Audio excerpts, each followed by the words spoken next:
everybody, welcome to the Dex, where we cover trivia and battle strategy for a different Pokemon each week. Or at least, that's what we usually do. I'm PokeKills. And I'm Trial Guide Alex. Look, all we mean is that today's a little different because instead of taking a look at a Pokemon, we're gonna be taking a look at what we can learn from one of our favorite Pokemon characters in a while, Lillie. Yep. You know, normally I'd have a joke or something ready, but honestly, I just really love and totally identify with Lillie, and I can't wait to talk about her. So let's do it. Okay, yeah, but see, I actually was working on something. What? You were? Well, sort of. It kind of just feels like I might have a punchline without a joke. Okay. Well, I'm not gonna judge you. What is it? Nah. You really want to see it? Sure. Okay, well, it was just like, it's like, no, Mom, not Lillie cheesesteak, Philly cheesesteak. Oh, man.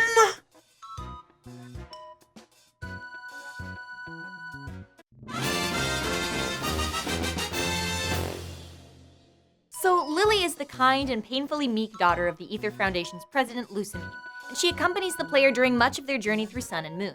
In the beginning of the game, we find her right in the middle of escaping the Aether facility, along with the mysterious Pokemon Cosmog, who she rescued from being tortured by her mother.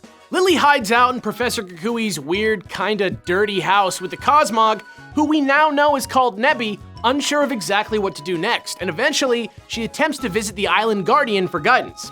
That's where she meets you, which sets the two of you on an adventure to discover not only Nebby's origin and how it relates to Ultra Space and the legendary Pokemon of the Alola region, but also why it unleashed a super popular meme about how weird Lillie is about keeping Nebby in her bag. Seriously, like, what is that? Lillie is eventually recaptured by Lusamine, and Nebby gets used to transport Lusamine into Ultra Space, force evolving it into the dormant Cosmo-Am form. Lillie makes it her mission to help Nebby and find her mother, and after a grand ceremony involving artifacts and altars, Nebby's true identity is revealed as either Solgaleo or Lunala, the most legendary Pokemon in Alola. Also, one's a lion and one is a bat, and they're both very, very cool looking. Nebby uses its newfound power to take you both to Ultra Space, and a stronger, more determined Lillie finally confronts her mother as an equal for once. It's tight, and after Lusamine has a freaky-deaky morph sesh with Nihilego, you and Lillie beat her up and take her back home, and Lillie ultimately decides to take her mom back to Kanto to meet with Bill, who she heard has some experience with Pokemon fusions and might be able to help her mom. This is already so much more of a storyline than almost anyone else has ever gotten in the Pokemon games. But even before Sun and Moon ever came out, Lillie was getting a lot of attention. At the time, all we knew was that she was Kukui's mysterious assistant, and that she had an important role to play in the game. But people were already guessing she was connected to Lusamine, Gladion, and the Aether Foundation, and though that was all true, I don't know if there was anyone at all who guessed that the important role she had to play in the story was actually the protagonist. What? No, she's not! I'm the main character! I mean, I'm the one who's actually playing! So what the heck, man? What the heck are you talking about? All right, cool your jets, Tigray. What? Who's Tigray? Nobody. But hey, before you go all crazy, boys, why don't we actually try and compare what happens to you in the game with what happens to Lillie in the game, and then we'll just decide for ourselves, okay? Okay, that sounds good. You thinking what I'm thinking? Is it that we're about to start the Tropesmon segment right now? Yeah. Then oh yeah, baby, I'm thinking it. Ladies and gentlemen, it's time for Tropesmon.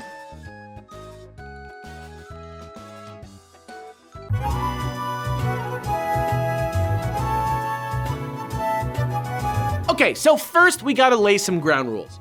For the purposes of this test, we're gonna say that a protagonist is the primary figure of any narrative.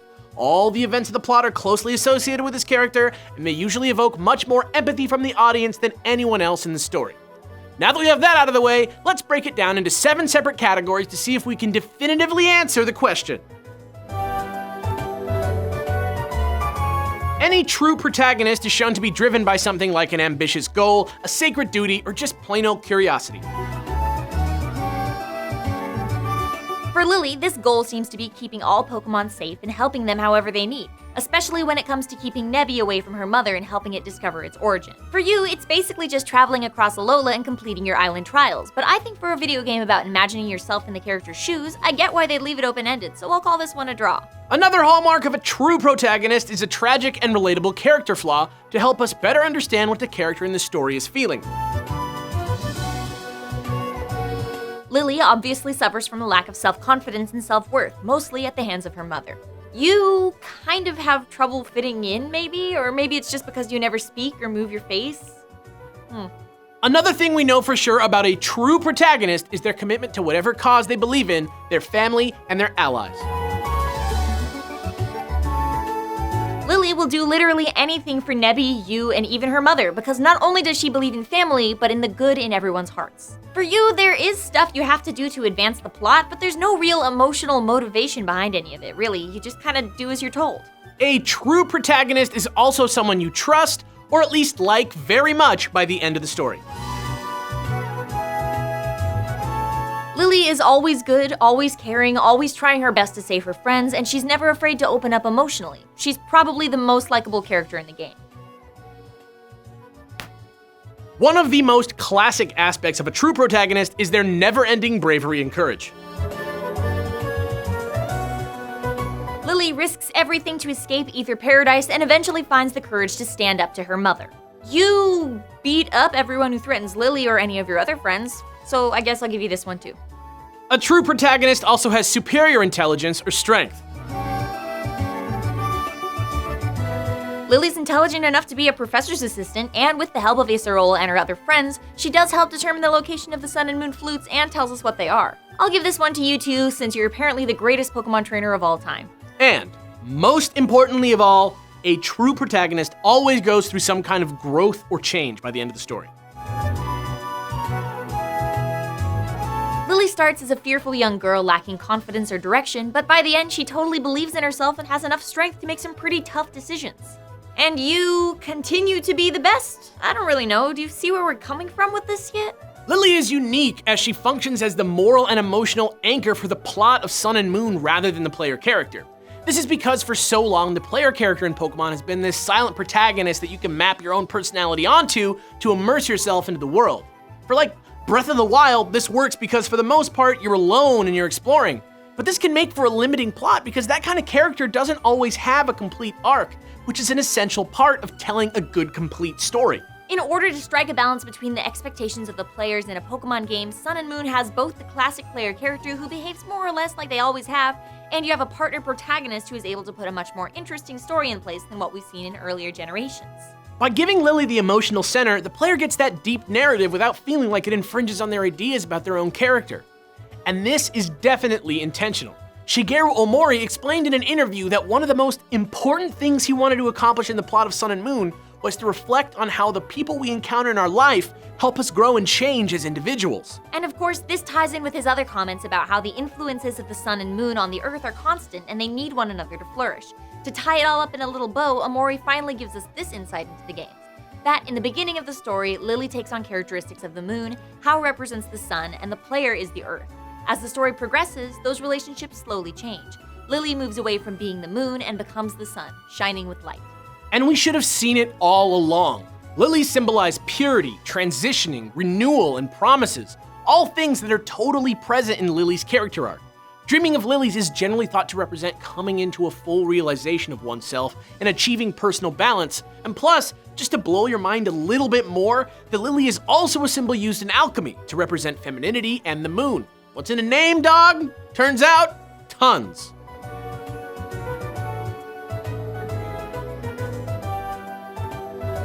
But yo, we still aren't done because there's definitely a reason why we chose to do this episode right after Nihilego, and it's a whole other layer of crust on this character pie.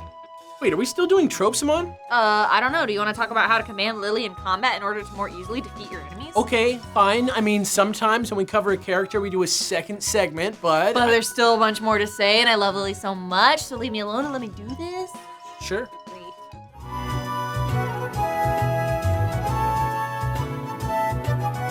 The similarities between Lillie and Nihilego were obvious from the beginning, and many people, including us, were pretty sure that Lillie the human was just going to be some kind of disguise for her true UB1 form. The truth is a bit less crazy, but no less fascinating. Last week we talked about how Nihilego's whole thing is that it has no ego, no sense of self, and acts purely on the instincts of its id.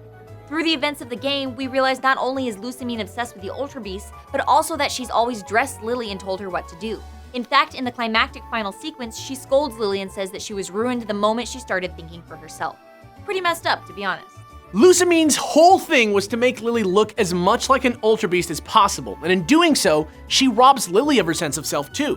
So all along, it wasn't that Nihilego looked like Lillie, it was Lillie being dressed up on purpose to imitate Nihilego. And it's the same absence of all self that makes Lily's journey with you so exciting, because we literally get to see her realize this about herself and change it in real time to something she thinks is right. She even physically changes clothes to symbolize getting her true self back. And look, we'll be the first to admit that this answer is a little less exciting than one filled with secret lore and secret diary entries and anything resembling an answer to what happened between Lucamine and Moan, though believe me, we'll get to that eventually. But in another way, it's also much more meaningful. In the end, the difference between a game and something like a book or a movie is that we're part of the story. We participate. And when we can connect so closely with something like a theme or a symbol, which might not ever happen to you so clearly in real life, I'd take that over more fan service any day. Lillie is an incredible character, so richly developed and multifaceted, and Sun and Moon were a conscious step by Game Freak to up their narrative game and create a truly compelling story. And as we now know, all good stories are made great by the strength of the character. Lillie quickly became my favorite character in the whole VG canon, and just as she represents coming into one's own, I believe that Pokemon as a franchise was saying, us too. It makes me excited to see how Pokemon will continue to surprise us and look forward to the next entry in the series even more.